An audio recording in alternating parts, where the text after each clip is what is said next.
एक नगर में विधवा स्त्री रहती थी। उसकी 3 छोटी छोटी बेटियां थी। जवानी में ही उसके पति गुजर गए थे। तीनों छोटी छोटी बच्चियों को पालने का भार बेचारी उस अबला पर ढल गया। तीनों बच्चों को लेकर वह विधवा जाए तो कहाँ जाए, कुछ काम धाम भी नहीं कर सकती थी। ऊपर से समाज की उल्टी सीधी बातें उसे कुछ नहीं करने देती थी। बेचारी लाचार उस महिला का कोई सहारा नहीं था। वह अपने पति को याद करके उन बच्चियों को जैसे तैसे पाल रही थी। पति के गम में बीमार पड़ गई। उसे उन बच्चियों की चिंता थी कि क्या होगा, कैसे इनका पालन पोषण होगा। उन्हीं बातों को सोच सोच कर एक दिन उसकी तबीयत बिगड़ गई। उसका अंतिम समय निकट आ गया था। धर्मराज का एक दूत उस विधवा स्त्री के प्राण लेने धरती पर आया, लेकिन वहां का नजारा देख वह दुविधा में पड़ गया। उसने देखा महिला जमीन पर पड़ी हुई है और उसकी तीनों बेटियां उसके ऊपर सिर रखकर पड़ी है। यह देखकर उसको दया आ गई और वह बच्चियां अपनी मां को रो रो कर जगा रही थी। फिर दूत ने सोचा, इनका पिता पहले ही मर चुका है। अगर मैं इस स्त्री के प्राण लेकर गया तो यह बच्चियां किसके सहारे रहेगी, कौन इनका पालन पोषण करेगा। यह सोचकर वह देवदूत और स्त्री के प्राण लिए बिना ही लौट गया। धर्मराज कहता है, तुम तो उस स्त्री के प्राण लेने गए थे, फिर खाली हाथ कैसे आ गई। तब देवदूत कहता है, हे स्वामी, मेरी गलती को क्षमा करना। मैं चाह कर भी उस स्त्री के प्राण नहीं ला पाया। अगर मेरी जगह आप होते तो शायद आप खाली हाथ ही लौट कर आते। मैं उस महिला की बच्चियों का दुख नहीं देख पाया और रो रही थी। उन्हें वहां कोई देखने वाला भी नहीं था। यदि मैं उस महिला को ले आता तो उन बच्चियों को कौन देखता, कौन उनको पालता पोषता। पृथ्वी लोक मनुष्य तो इतने स्वार्थी हो गए कि बिना मतलब के तो कोई किसी का सहारा भी नहीं बनता। यदि कोई मदद भी कर देता है तो वह बदले की उम्मीद करता है या फिर उसे अपने एहसान के नीचे जीवन भर दबाकर रखना चाहता है। देवदूत कहता है, हे स्वामी, उस महिला को थोड़ा और समय दे दिया जाए ताकि वह अपनी बच्चियों को पाल पोस कर बड़ा कर सके। देवदूत की बात सुनकर धर्मराज ने उसे डांटते हुए कहा, अरे मूर्ख, ईश्वर की बनाई गई सृष्टि में ना कोई एक क्षण घट सकता है और ना कोई बढ़ सकता है। उसकी मर्जी के बिना ना उसे जीवन दे सकते हैं और ना समय से पहले मार सकते हैं। ईश्वर जो करता है सबके साथ अच्छा ही करता है। तुम कौन होते हो विधाता के नेक को बदलने वाले। तुमने उस महिला को ना लाकर ईश्वर के नियम का उल्लंघन किया है। तुमने बहुत बड़ा अपराध कर दिया, इसलिए तुम्हें इसका परिणाम भोगना ही पड़ेगा। जाओ, जिस पृथ्वी के मनुष्य से तुम्हारी ममता है उसी पृथ्वी पर मनुष्य बनकर अपना पाप भोगो। देवदूत कहता है, हे स्वामी, धरती लोक से मेरा उद्धार कब होगा और कैसे होगा। धर्मराज कहता है, धरती पर जाकर तुम अपनी मूर्खता पर 3 बार खिलखिलाकर हंस लोगे, तब तुम्हारा उद्धार हो जाएगा। इतना कहकर धर्मराज ने उस देवदूत को धरती पर धकेल दिया। वह धरती लोक पर मनुष्य शरीर में आ चुका था। उसके शरीर पर वस्त्र नहीं थे। यहाँ का एक नियम है, जब मनुष्य जन्म लेता है तो उस समय वह नग्न होता है।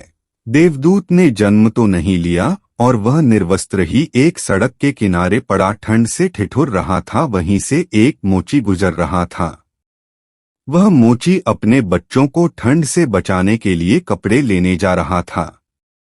रास्ते में ठंड से ठिठुरते एक नग्न व्यक्ति को देखकर उसे दया आ गई। उसने अपने बच्चे को तो कपड़े नहीं लिए, लेकिन उस देवदूत को कपड़े और कंबल जरूर खरीद लाया और कपड़े लाकर उस देवदूत को दे दिए। देवदूत कहने लगा है, भाई, आपने मुझे कपड़े देखकर मुझ पर बहुत बड़ा उपकार किया है, लेकिन कपड़े देकर आपने मुझे ठंड से तो दूर कर दिया। ना तो मेरा कोई घर है और ना कोई परिवार, ना कोई भोजन का कोई साधन। तब मोची बोला है, भाई तुम मेरे घर चलो, मैं तुम्हारा सारा खर्चा उठा लूंगा। और वह मोची देवदूत को लेकर घर पहुंचा। उधर मोची की पत्नी ने देखा कि उसका पति बच्चों को कपड़े लेने गया था। कपड़े तो कुछ लाए नहीं, उल्टा एक आदमी को घर बुला लाया है। पत्नी अपने पति से झगड़ने लगी और उसे भला बुरा कहने लगे। यह देखकर वह देवदूत बहुत जोर जोर से हंस पड़ा। मोची ने पूछा, अरे भाई तुम हंसते क्यों हो? ऐसा क्या देख लिया आपने? तब देवदूत ने कहा है, भाई मेरी हंसी का रहस्य मैं आपको नहीं बता सकता, समय आने पर मैं तुम्हें स्वयं बता दूंगा। वह देवदूत मोची के घर में रहने लगा और कुछ ही दिनों में उसने मोची का सारा काम सीख लिया। देवदूत के द्वारा बनाए गए जूते और चप्पल खूब बिक रही थी। कुछ ही दिनों में मोची धनवान बन गया। दूर दूर तक उसके जूते फेमस हो गए थे, यहाँ तक कि राजा महाराज तक उससे जूते बनवाने का आदेश देते थे। जब से देवदूत उसके घर आया था, उसकी तो किस्मत ही चमक गई थी। धन की कोई कमी नहीं रही, सब कुछ अच्छा चलने लगा। एक दिन की बात, राजा का एक सैनिक चमड़ा लेकर उसी मोची के पास आया और बोला, देखो हमारे महाराज इसी चाम के बने जूते पहनना चाहते हैं। यह चाम बड़ा कीमती है, तुम ठीक से इसे एक जोड़ी जूते तैयार कर दो। यह चाम खराब नहीं होना चाहिए, पर ध्यान रखना इस चमड़े के जूते ही बनने चाहिए। भूल से भी इसकी चप्पल मत बना देना। राजा का सैनिक चमड़ा देकर चला गया। इधर मोची ने भी देवदूत को समझाया कि देखो राजा वाली बात है, इसमें कोई गलती ना करना, चमड़ा भी बहुत कम है, इसलिए चमड़ा खराब नहीं होना चाहिए। जूते की वह कहकर गया है तो जूते ही बनाना। गलती से यदि चप्पल बना दी तो राजा हमें कठिन से भी कठिन सजा देगा। मोची के इतना समझाने के बाद भी देवदूत ने चमड़े से चप्पल ही बनाई।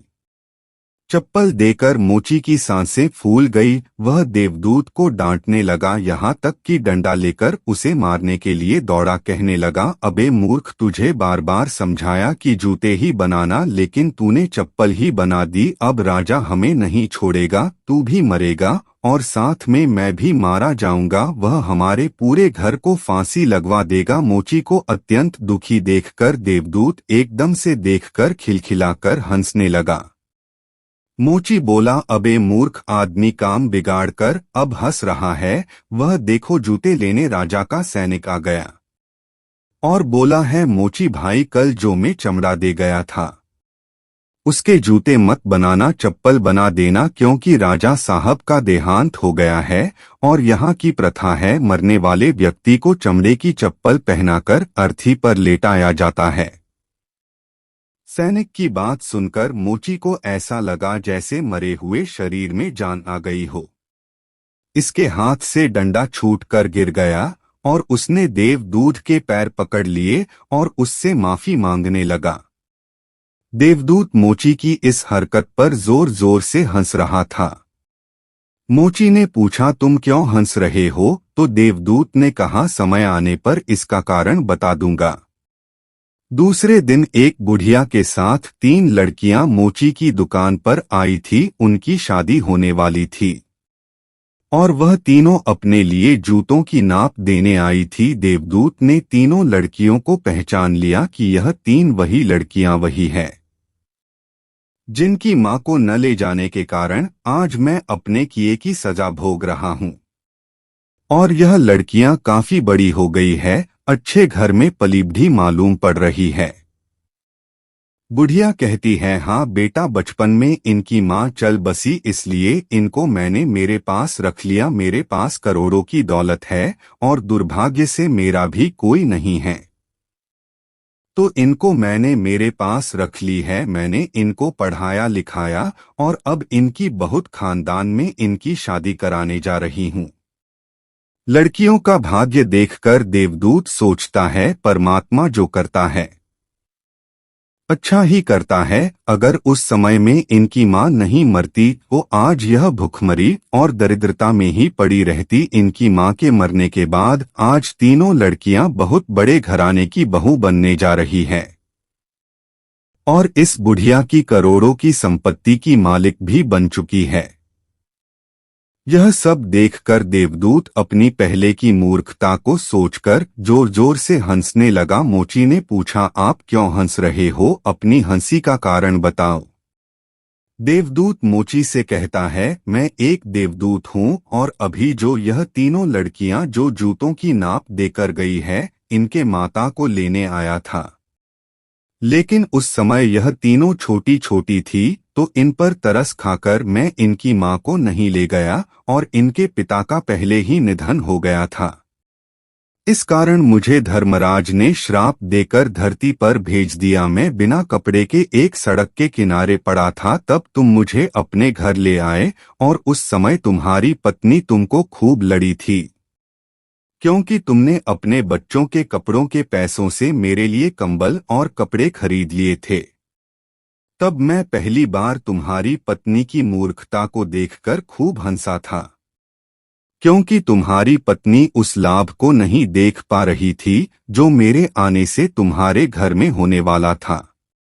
और दूसरी बार हंसी जब आई, जब तुम राजा के जूते नहीं बना सके और तुम डंडा लेकर मेरे पीछे भागे थे। उस समय तुम राजा के बारे में सोच रहे थे, लेकिन तुमको यह मालूम नहीं था राजा के साथ क्या घटना घटने वाली है, जिसके कारण राजा को जूतों से अधिक तत्वों की आवश्यकता पड़ गई। हम किसी भी चीज को देखकर या सोचकर दुख मनाते हैं, जो हम उसे नहीं देख पाते वह होने वाला होता है। कई बार परमात्मा हमारी अच्छा या भलाई के लिए हमारे साथ बुरा करता है, पर हम उसे देखकर भगवान को कोसते हैं। अच्छे लोग दुखी क्यों रहते हैं? पापी लोग हमेशा खुश रहते हैं। हम उस अच्छे को नहीं देख पाते जो हमारे साथ भविष्य में होने वाला है।